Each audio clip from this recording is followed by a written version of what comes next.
आज हम उस जगह पर हैं जहां बाबा का नामकरण हुआ। जी हाँ, जहां सबसे पहले बाबा को साईं नाम दिया गया महालसा पति जी के द्वारा। जब बाबा कहते हैं कि 1852 या 1856 के करीब दरमियान शिरडी में बाबा का आगमन हुआ, तो बाबा खंडोबा मंदिर की ओर से आ रहे थे और महालसापति की पूजा करके बाहर निकल रहे थे और दोनों की दुष्टादुष्ट हो गई। दोनों ने एक दूसरे को देखा और उसी समय महालसापति के मुंह से जो शब्द निकली या साई, तो यह युद्ध स्टार्ट होने के बाद जब छठे दिन खंडोबा जी ने वो दो राक्षसों का वध किया, तो वो वध उनका करने के बाद जो उत्सव मनाया गया उसको चंपा षष्ठी उत्सव मना बोलते हैं। धीरे धीरे कुछ चीजें हमारे पास रह गई, कुछ छूट गई, कुछ बाबा ने दी। तो ऐसी जो चीजें है उसमें से जो बाबा के 3 सिक्के हैं, जो बाबा की कफनी है, 2 कफनियां हमारे पास है, एक बाबा की छड़ी है जो हमारे घर आते थे तो उनके हाथ में रहती थी, और बाबा की पहनी हुई चरण पादुका। तो उसमें से भी मन में ऐसा सोचा कि ये जो फकीर है इसके पीछे मेरे पिताजी क्यों पागल है, ऐसा क्या इसमें इन्होंने देख लिया कि इतने लोग भी पागल है और हमारा पिताजी भी पागल है। तो उन्होंने खंडोबा के रूप में ये हमारे दादाजी को दर्शन दिया हुआ है। तो ये बहुत भाग्यशाली बात है हमारे लिए।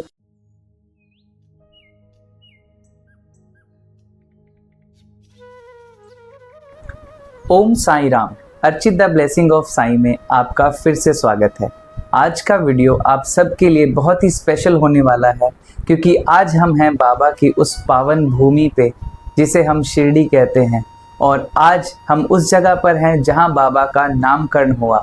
जी हाँ, जहां सबसे पहले बाबा को साईं नाम दिया गया महालसा पति जी के द्वारा। इन्होंने पहली बार बाबा को आओ साईं कर बुलाया। तो आज हम हैं खंडोबा मंदिर में और हमारे साथ हैं बहुत ही स्पेशल गेस्ट महालसा पति जी के पड़पोते संदीप जी। तो आइए जानते हैं उनसे खंडोबा मंदिर के हिस्ट्री के बारे में और साईं बाबा से जुड़ी हुई ढेर सारी बातें। ओम साई राम दादा। ओम साई राम। जय मल्हार। जय मल्हार। बाबा की कृपा से आप सकुशल ठीक होंगे, सब घर परिवार सब खुश होंगे। सब खंडोबा जी और श्री साई बाबा जी का आशीर्वाद है। हाँ। सब मस्त है, बाबा के कृपा छत्र के नीचे है जी। सबसे पहले तो मैं आपका तहे दिल से धन्यवाद करना चाहूँगा कि आपने हमें अपने इतने बिजी शेड्यूल में भी और बहुत प्यार से, बहुत विनम्रता से हमें समय दिया, उसके लिए बहुत बहुत धन्यवाद। और सबसे पहले जानना चाहेंगे दादा के, जैसे हमें पता है कि बाबा का नाम आओ साईं महालसा पति जी ने दिया, तो इसके बारे में थोड़ा विस्तार पूर्वक बताइए।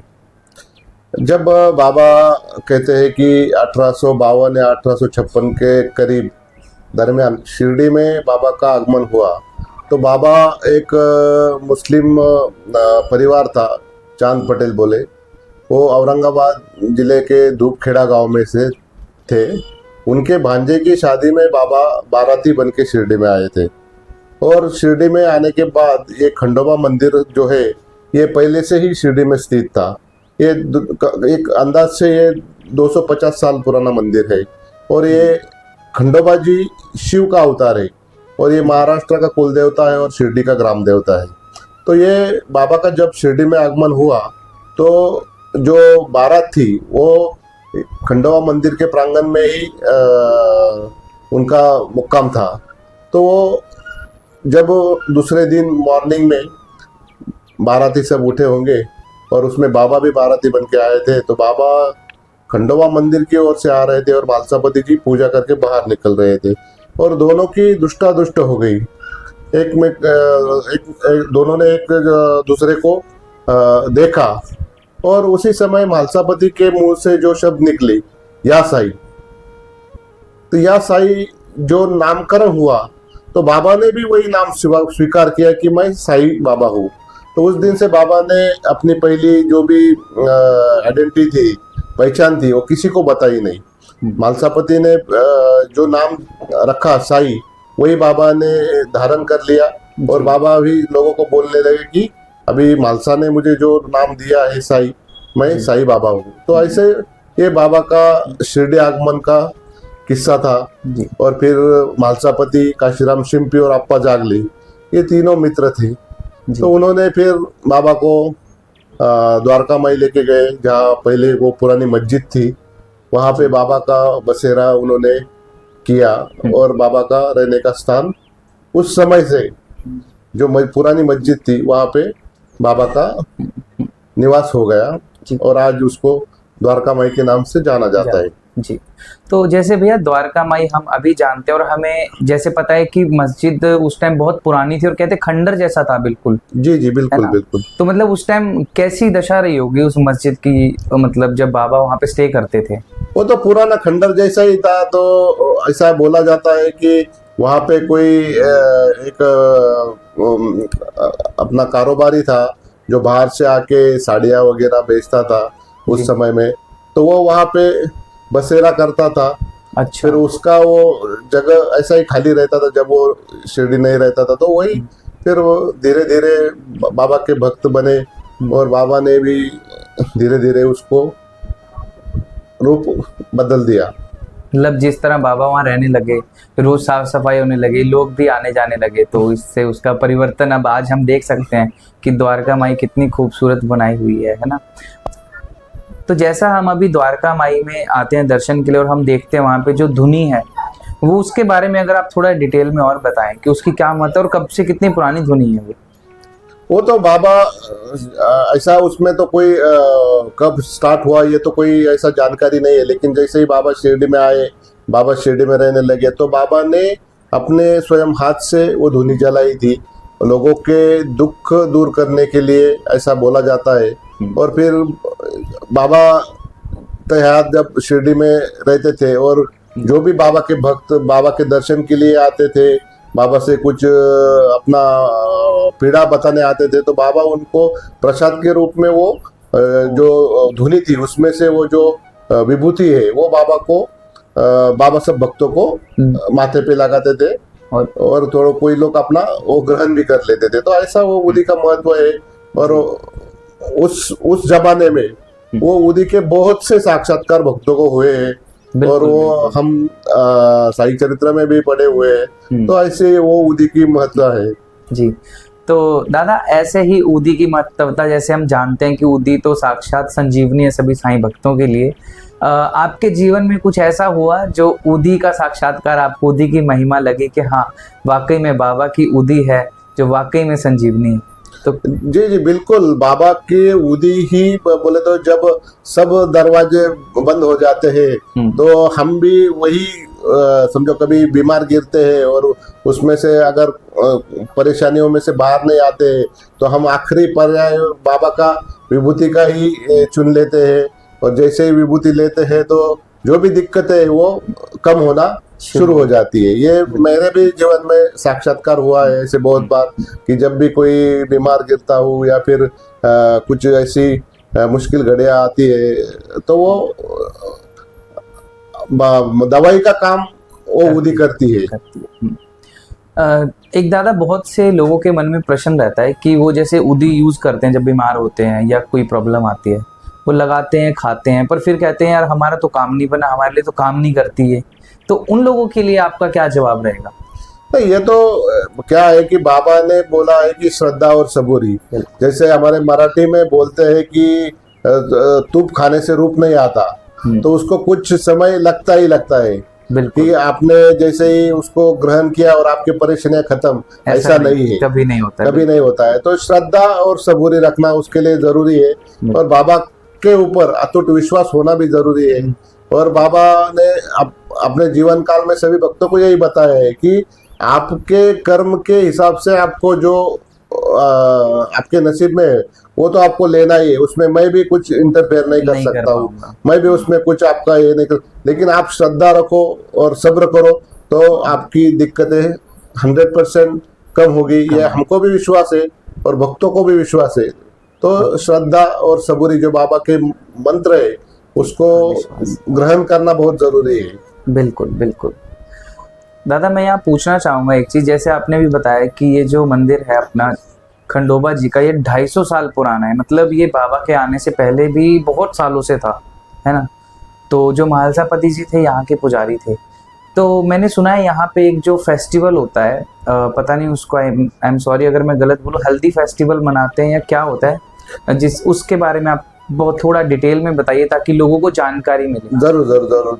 खंडोबा जी ये बोले तो शिरडी का गॉड नहीं, ये तो अपने पूरे वर्ल्ड में जो शिव जी है, ये शिव जी का अवतार है।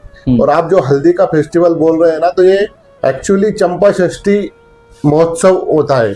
चंपा षष्ठी यानी कि जिस समय में अभी मैं उसके ऊपर डिटेल आपको बताता हूँ कि अपने भूतल के ऊपर दो राक्षस थे, मनी और मल्ल बोल के। तो वो मोस्टली ये परिसर में पुणे के नज़दीक अपन बोल सकते हैं कि ये परिसर में उनका बसेरा था। तो वो इतने निस्सिम शिव भक्त थे और उन्होंने इतनी शिव की आराधना की कि उन्होंने वो आराधना करके शिव को प्राप्त कर लिया था। और शिव को प्राप्त करने के बाद उनमें एक अहम आया, एक गर्व आया, या फिर मत्सर से वो प्रेरित हो गए कि उनको शिव ने वरदान दिया है तो उनका भूतल के ऊपर कोई भी कुछ नहीं कर सकता। तो ऐसा उनके शरीर अंदर एक अहम पैदा हुआ, आ गया, मतलब अहंकार हो गया। तो वो अहंकार होने के बाद में फिर वो जैसे कि भूतल के लोगों को, ऋषि मुनियों को, जो लोग यज्ञ वगैरह करते थे, उन लोगों को तकलीफ देने का उन्होंने काम शुरू कर दिया। तो फिर ऐसा बोला जाता है कि सब जो लोग थे, उस ऋषि मुनि थे, तो ये ब्रह्मा जी के पास गए और ब्रह्मा जी को उनका जो दुख था वो बोल दिया कि ये मनी और मल्ल जो है कि ये बहुत ही अभी भूतल के ऊपर आतंक मचा रहे हैं, तो उनका बंदोबस्त करना होगा। तो ब्रह्मा जी स्वयं बोलते हैं कि उनको तो शिवजी ने उनको आशीर्वाद दिया है, तो उनका मैं भी कुछ नहीं कर सकता और विष्णु जी भी कुछ कर नहीं सकते। तो ऐसा उन्होंने जवाब दिया। तो फिर ये ब्रह्मा जी वो सब ऋषि मुनियों को लेके शिव जी के पास गए और शिव जी के पास जाने के बाद शिव जी को उन्होंने सब वो घटना बताई, ऐसा बोला जाता है। और फिर वो बोलने के बाद शिव जी ने तो उनको बोल दिया कि अभी मेरे मुंह से तो जो वरदान निकल चुका है उनके लिए, वो तो निकल चुका है, अभी मैं उनको ये रूप में तो कुछ नहीं कर सकता।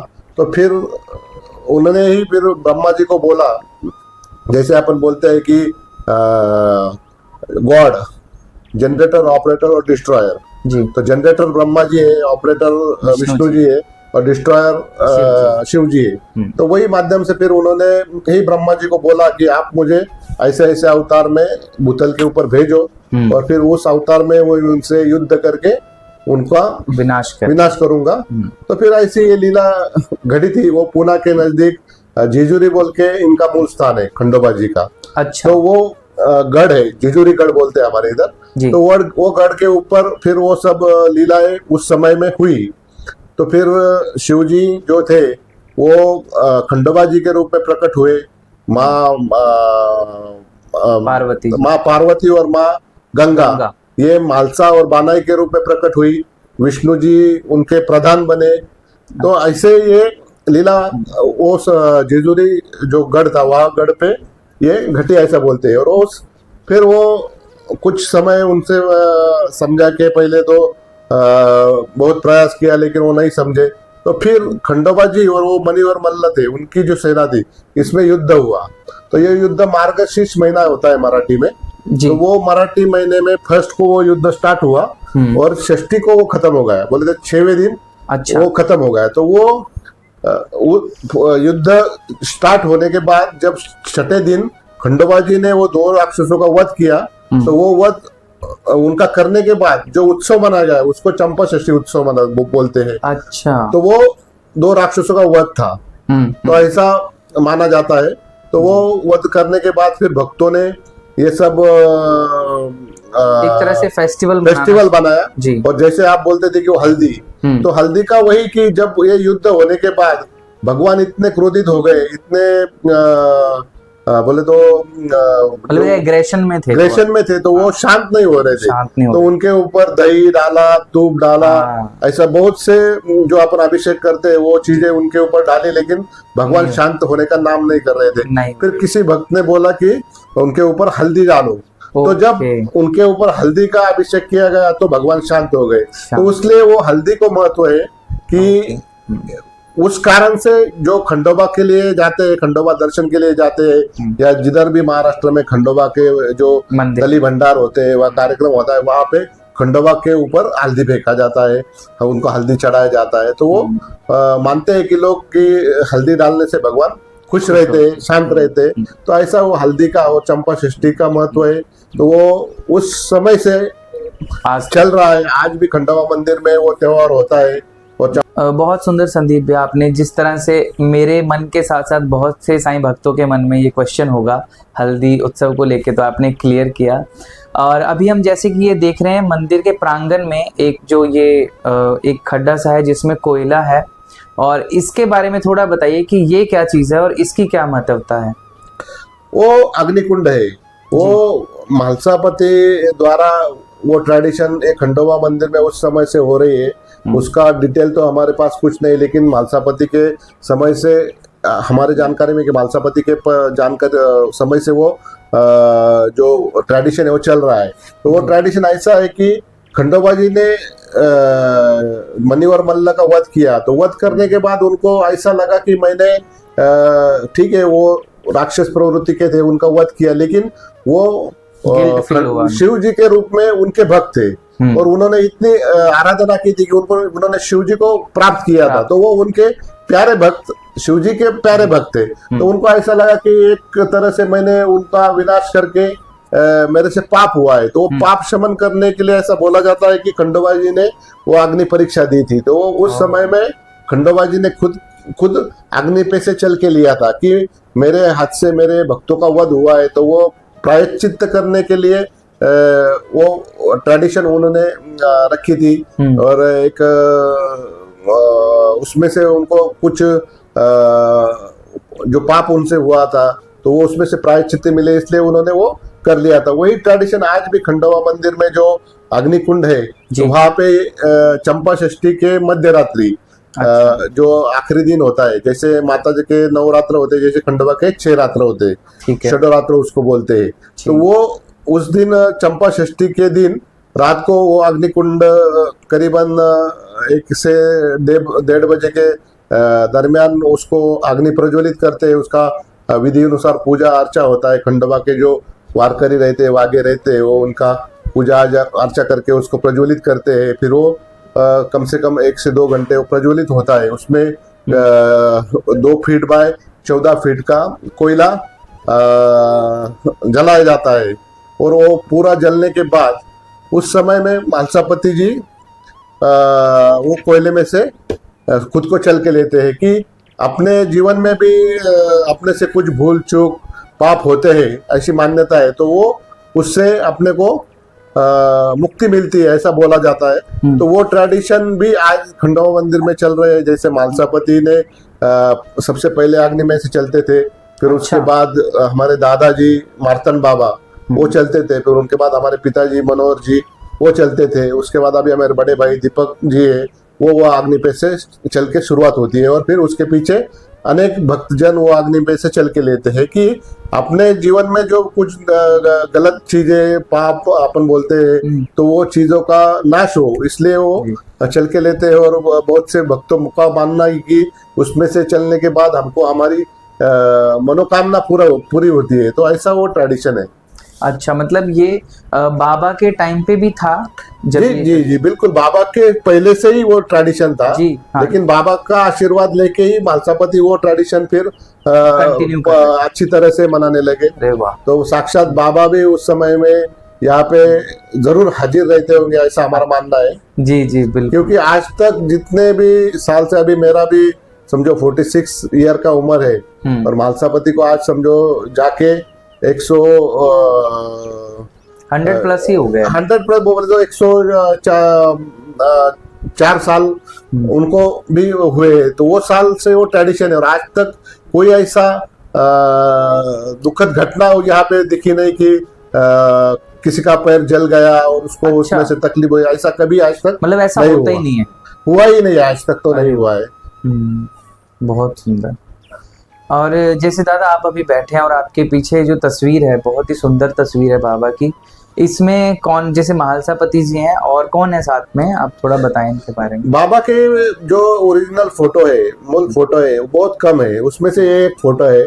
तो ये उस समय में फोटोग्राफी इतना ये नहीं था, बहुत रेयर था।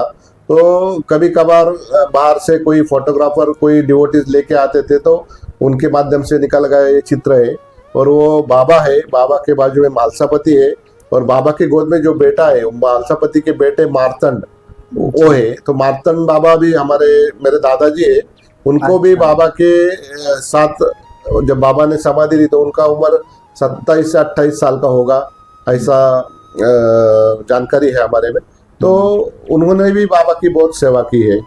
जी, वाकई में ये हमारे लिए भी परम सौभाग्य की बात है कि आज हम आपके सामने बैठे हैं, आपसे रूबरू हो रहे हैं, और आपके दादाजी आपके ही पीछे बाबा की लैप में, और उन्होंने बाबा साक्षात आशीर्वाद लिया है। बहुत ही सौभाग्य है हमारे लिए सच में। तो संदीप दादा, एक तो जैसे हम सीरियल्स में भी देखते हैं और हम सच्चरित्र में भी पढ़ते हैं कि एक टाइम ऐसा था जब बाबा ने महालसापति जी की गोद में 3 दिन की समाधि ली थी, है ना? तो उसके बारे में थोड़ा सा बताइए। जी, 1886 बोले तो बाबा के समाधि के पहले 32 साल पहले एक दिन बाबा ने मालसापति को नज़दीक बुलाया, और उनको बाबा ने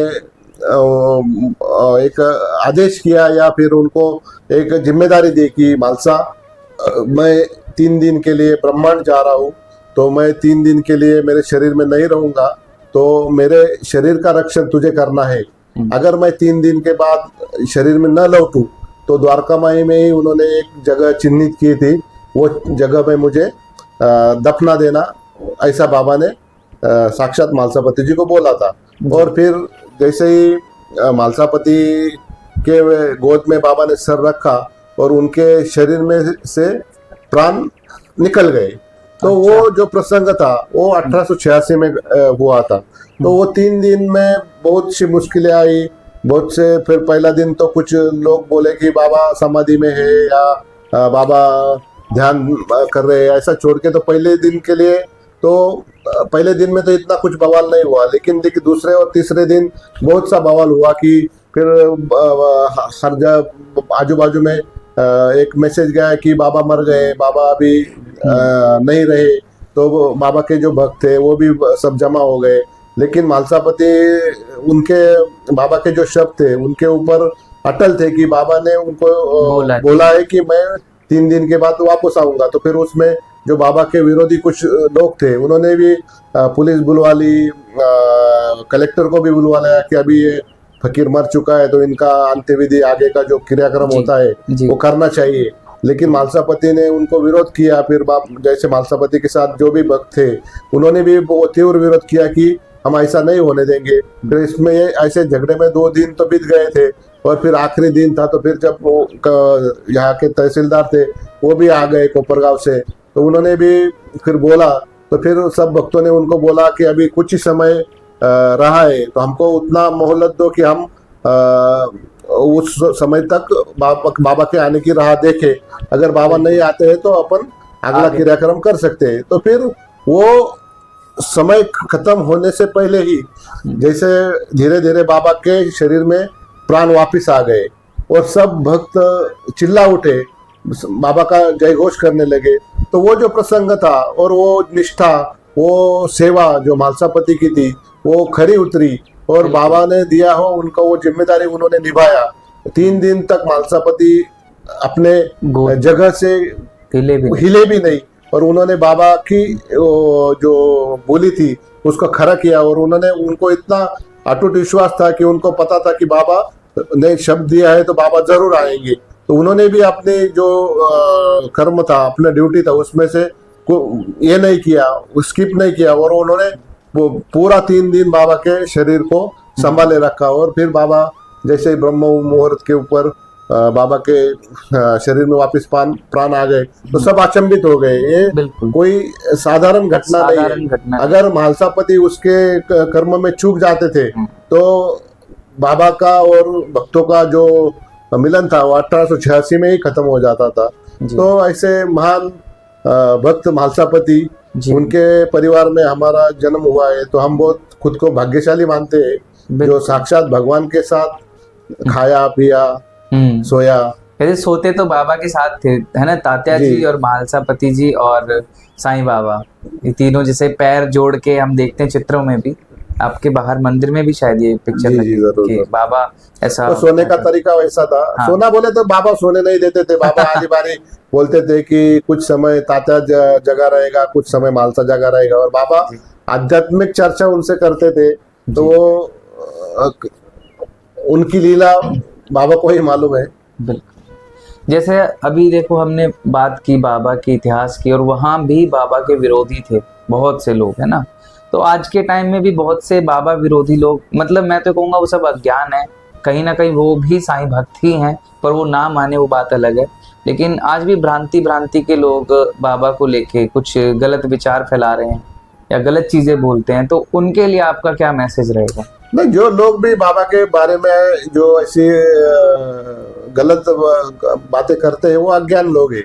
तो वो आजकल क्या होता है, सोशल मीडिया के ऊपर बहुत से लोग झूठ भी फैलाते हैं। तो वो लोगों ने अपनी सोच रखने का सबको अधिकार है, लेकिन हमारा एक ही कहना रहेगा कि उनकी वो जो सोच है वो शिरडी आके बाबा का दर्शन करके, बाबा के ऊपर जो ग्रंथ है साई सच्चरित्र उसका अध्ययन करके, बाबा के समकालीन बहुत सा लिखा हुआ है लोगों ने, जी। तो वो लोगों का आप सब पढ़ेंगे, जो लोग लाइव जो घटना देखी है, जिन्होंने पुस्तक के रूप में ये अवेलेबल है सब, तो वो चीजें पढ़ के ही अपना निर्णय बनाना है। ऐसे कहते हैं हवा में तीर चलाते हैं। हवा में तीर चलाना कुछ गलत होगा। बिल्कुल। तो हम तो उनसे वही करेंगे, क्योंकि सोच तो अपने अपनी जगह पे अपने अपने साथ होती है। तो हम तो बाबा को भगवान मानते हैं। बाबा ने तो कभी खुद को भगवान माना नहीं, वो तो फकीरी में बादशाही जी लेते थे जी। तो ऐसे हमारे बाबा थे। तो ये नीच प्रवृत्ति के कुछ लोग होते हैं समाज में, तो उस समय भी थे, आज भी है, ऐसे हम मानते हैं। जैसा कि हमें आपने बताया कि अभी बाबा की जो पादुकाएं हैं और बाबा की जो यूज़ की हुई कफनी है और सटका है और कुछ कॉइन्स बाबा ने म्हालसापति जी को दिए थे, थोड़ा उनके बारे में भी बताइए दर्शकों को। जरूर जरूर। बाबा अपने जीवन काल में जब शिरडी भ्रमण करते थे तो बाबा बहुत से भक्तों के घर बाबा का आना जाना रहता था। तो उसमें म्हालसापति का भी ये रहा है, योगदान रहा है कि बाबा कभी कभार हमारे घर पे भी आया करते थे। तो समय समय के ऊपर बाबा ने जो म्हालसापति के समझो क्या बोलते हैं अपन, धीरे धीरे कुछ चीज़ें हमारे पास रह गई, कुछ छूट गई, कुछ बाबा ने दी। तो ऐसी जो चीज़ें हैं उसमें से जो बाबा के 3 सिक्के हैं, जो बाबा की कफनी है, 2 कफनियाँ हमारे पास है, एक बाबा की छड़ी है जो हमारे घर आते थे तो उनके हाथ में रहती थी, और बाबा की पहनी हुई चरण पादुका। तो उसमें से जो चरण पादुका है, तो ये चीज़ें हमको समय समय पे मिली है। जैसे कि बाबा के कपड़े धोने के लिए म्हालसापति लाते थे, तो फिर उसमें से जो पुराने बाबा के वस्त्र थे वो हमारे घर पे छूट गए, तो फिर वो म्हालसापति ने संभाल के रखा। उनका अहमियत, वो बाबा से इतना प्यार करते थे तो उन्होंने वो सब संभाल के रखा। उसके बाद जो बाबा के हाथ में एक छड़ी रहती थी वो हमारे घर छोड़ गए, तो वो भी म्हालसापति ने संभाल के रखी। और उसका बाबा को, म्हालसापति को बाबा की चीज़ों का महत्व मालूम था, तो इसलिए उन्होंने संभाल के रखी। फिर बाबा ने पादुका थी, बाबा हमारे घर एक दिन आए थे और उन्होंने वो पादुका वहाँ पे रखी। बोले तो छोड़ गए। छोड़ जाने के बाद म्हालसापति जब अपने पूजा अर्चा करके घर पे आए तो उन्होंने देखा कि बाबा की पादुका घर के बाहर थी। उन्हें लगा कि बाबा अंदर बैठे होंगे, लेकिन वो घर में प्रवेश किया तो बाबा नहीं थे। तो उन्होंने अपनी धर्मपत्नी से पूछा कि क्या रे बाबा आए थे क्या? तो उन्होंने बोला मुझे मालूम नहीं, मैं तो रसोई में थी। तो फिर वो पादुका उनको लगा शायद बाबा भूल गए, तो उन्होंने वो हाथ में उठाई और वो लेके गए वापिस द्वारका माई में। और बाबा को बोले बाबा आप आपकी जो पादुका है वो हमारे घर पे भूल के आ गए थे। तो बाबा ने उनको एक ही शब्द बोला कि क्या रे मालसा, तुझे ये बोझ हो गई क्या। ओ, तो वो मीनिंग में सब वो आ जाता है कि बाबा की चरण पादुका, उसमें साक्षात बाबा का वास है, तो मैं इस चरण पादुका के माध्यम से तेरे साथ रहूंगा। फिर मालसापति ने वो पादुका वापस उठाई, अपने माथे पे ली और वापस घर पे लगी, और उस दिन से उसकी पूजा अर्चा वो करते थे। और फिर 3 सिक्के, जैसे कि सब भक्तों को पता है कि बहुत से बाबा के जो भक्त थे, जो बड़े पैसे वाले थे, धनवान थे, वो सबका इच्छा था कि मालसापति बहुत दरिद्री जीवन जी चुका है, और उसका जो परिस्थिति है वो बहुत गरीबी से है। जी। तो फिर वो सर्वश्रुत था, तो बहुत से भक्त का इच्छा था कि उसको मालसापति को द्रव्य दिया जाए, पैसा दिया जाए, और वो बाबा से बोलते भी थे, बाबा से अनुमति भी लेते थे कि हमने तो मालसापति को ऐसा ऐसा दान देना चाहा, लेकिन उन्होंने स्वीकारा नहीं। तो फिर ये चीजें बाबा ने उनको मना की थी कि तू मुझसे जो लेना है वो तू ले, बाकी चीजों में पड़ मत। अच्छा, मतलब किसी और से मतलब नहीं, वो किसी और से बोले तो जो तुझे मुझे तुझे जो देना है वो अलग है, वो पैसा द्रव्य ये नहीं है। मुझे तुम्हें जो देना है वो ज्ञान मैं तुझे दूंगा, ऐसा एक उनका कहना था। तो फिर मालसापति भी किसी भक्त से स्वीकार नहीं करते थे फिर। अच्छा। तो ऐसे उनका जीवन काल चलता था। तो फिर जो मालसापति के लिए द्रव्य देते थे वो भी बाबा अपने पास रख लेते थे, और वो उसमें से भी कभी बाबा ने मालसापति को नहीं दिया। अच्छा। लेकिन फिर जब 1910 के करीब ऐसा हमारे दादाजी बोलते हैं कि उस करीब में बाबा ने 3 सिक्के मालसापति को दिए, लेकिन वो ऐसे दिए कि उन्होंने बोला कि ये तू प्रपंच में नहीं लगाना है। ये सिक्के बोले तो उस समय का अपना इंडिया का करेंसी था, ब्रिटिश गवर्नमेंट का राज था जी। तो एक जो कॉइन था वो 10 ग्राम का सिल्वर कॉइन था, तो उसकी कीमत 1 तोला चांदी यानी 1 रुपया तो ऐसी थी। तो वो 3 रुपये बाबा ने मालसापति को दिए और बोला इसमें ब्रह्मा विष्णु महेश का वास रहेगा, तू इसमें प्रपंच में नहीं लगाना, तू इसमें पूजा में रखना, तो तेरे परिवार को कभी दिक्कतों का सामना नहीं करना पड़ेगा। तो फिर उन्होंने वो बाबा का आशीर्वाद समझ के वो 3 रुपया उनके जीवन में लिए। बाबा तो हर दिन कम से कम 150 रुपए के ऊपर हर भक्त बोले तो भक्तों में बांटते थे बिल्कुल, जो बाबा की सेवा में रहते थे। लेकिन मालसापति को उन्होंने कभी भी द्रव्य नहीं दिया। और वो 3 रुपया फिर मालसापति ने बाबा का प्रसाद समझ के वो हमारे घर में आज भी रखा हुआ है। भक्त लोग आते हैं उनका दर्शन करने के लिए, और उसी वजह से हम मानते हैं कि हमारे परिवार ने बाबा ने जो मालसापति की सेवा देख के जो ये चीजें दी है, मतलब आशीर्वाद ही दिया है, आशीर्वाद दिया है, तो वो आशीर्वाद का फल हमको हमारे परिवार को मिलता है, ऐसा हम मानते हैं। जैसे हमने देखा अभी बाबा की पादुकें और जो स्टिक है और कफनी है, तो ये मतलब उस टाइम से आज तक इनकी डेली पूजा होती है। जी जी जी, ये हमारे घर में जब समझो उस समय से बाबा के समय से उसका नित्य नियम से पूजा होता है। और बहुत से भक्त हैं जिनको मालूमात है, वो हमारे घर में मालसापति समाधि जहाँ पे स्मारक बनाया हुआ है, तो वहाँ पे बहुत से भक्त दर्शन के लिए आते हैं। बहुत बहुत सुंदर। जाने से पहले मैं चाहता हूँ संदीप भाऊ, आपने एक कोई ऐसी कथा बाबा की जो आपने अपने पिताजी से या फिर अपने दादाजी से सुनी हो, साईं बाबा की एक ऐसी कथा जो आपको हमेशा आपके दिल में बसी हुई हो। ऐसे तो बहुत चीजें, हम तो जब हमारे दादाजी थे तो हमारे दादाजी का 1986 में निधन हो गया। तो उनका देहांत जब हुआ तो मेरा उम्र मेरे ख्याल से 8 साल का था, तो इतना समझने का मेरा उम्र नहीं था। लेकिन हमारे पिताजी और समझो दादाजी के समय हमारे पिताजी तो बहुत बोले तो यंग थे, तो उन्होंने जो जानकारी अभी भक्तों को देते थे तो हम वो सुनते थे। तो उसमें से मेरे को जो सबसे मन में जो घर कर गया तो वो ऐसा था कि मालसापति ने तो बाबा की सेवा निस्सिम की, लेकिन हमारे दादाजी थोड़े डगमगाते थे, क्योंकि उनको ऐसा लगता था कि ये अपने पिताजी क्या कर रहे हैं। क्योंकि मालसापति को 4 बेटियां थी और वो कुछ काम धंधा नहीं करते थे। बाबा ने उनका काम धंधा बंद करवाया था और वो खाली बाबा की सेवा में और सब मंदिरों की पूजा अर्चा में ही उनका जी समय व्यतीत करते थे। बिल्कुल तो बिल्कुल जो गृहस्थी चलाने के लिए पैसा चाहिए या भी उस समय में जो जो नीड्स थी वो पूरी नहीं करने में असमर्थ थे, तो फिर वो उसमें ऐसा होने के कारण ऐसा लग रहा था कि ये अपने पिताजी जो है ये गलत चीज के पीछे भाग रहे हैं। हाँ, उनके मन में ऐसा आया। बिल्कुल और मालसापति को एक ही बेटा होने के कारण फिर उनको भी ऐसा लगता था कि अभी समझो ये अपना जीवन कैसे निकलेगा।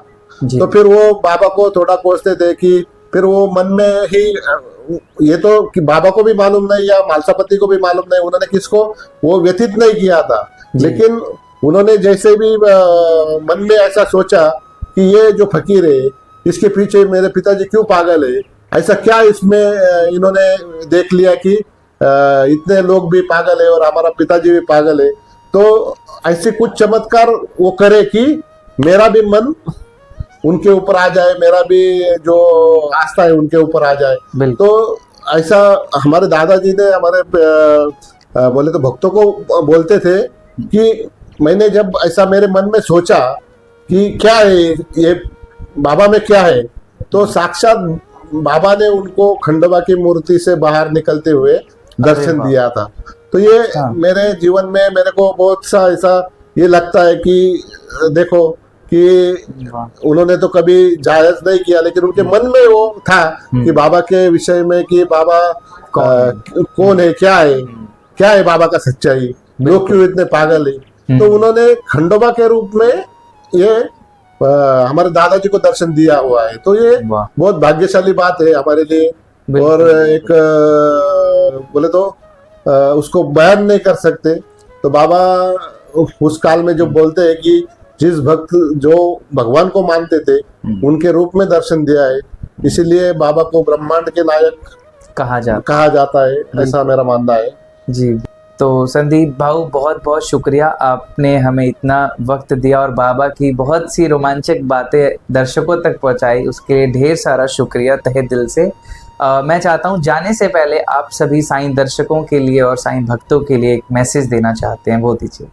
ओम साई राम, जय मल्हार। मैं पहले तो आपका शुक्रिया अदा करूंगा कि आपने यहाँ आके आज जो भी खंडोबा के बारे में सब समाज को, साई भक्तों को रूबरू करवाने के लिए जो कष्ट लिए, उसके लिए मैं आपके channel Archit the blessing of Sai इसको धन्यवाद करता हूँ। और आपके व्यूअर्स, आपके माध्यम से जो भी लोग ये वीडियो देखे उनको मैं एक ही मैसेज दूंगा कि बाबा जो है वो सबका मालिक एक है, और बाबा ने श्रद्धा और सबूरी का जो मंत्र दिया है उसी राह पे अपने को चलना है। और आप जब भी शिरडी आते हैं तो आपको खंडोबा मंदिर ज़रूर विजिट करना है, और खंडोबा जी का दर्शन करके ही आपको बाबा के दर्शन जाना है, ऐसी पुरानी मान्यता भी है। और बाबा के पास जितने भी भक्त उस समय आते थे तो उनको बाबा यही मैसेज करते थे कि जाओ खंडोबा का दर्शन करके मेरे पास आओ। तो मेरा सभी भक्तों से एक विनती रहेगा, आह्वान रहेगा, जब भी आप शिरडी आते हैं बाबा के दर्शन के लिए तो पूरी दिल से खंडोबा मंदिर में आइए, यहाँ पे आशीर्वाद लीजिए और बाबा के दर्शन के लिए जाइए। ओम साई राम, जय मल्हार। तो जैसा कि आप सब ने अभी सुना संदीप भाव से, जो महालसा पति जी के पड़पोते हैं, उनसे हमने सुना बाबा के बारे में, बाबा के इतिहास के बारे में बहुत सी लीलाएं, और आई होप आप सबको ये वीडियो बहुत पसंद आया होगा। तो आज की वीडियो में बस इतना ही। अब हम आपसे मिलते हैं हमारी अगली वीडियो में, या फिर नए पॉडकास्ट के साथ, या बाबा की नई लीला के साथ। तब तक के लिए ओम साई राम।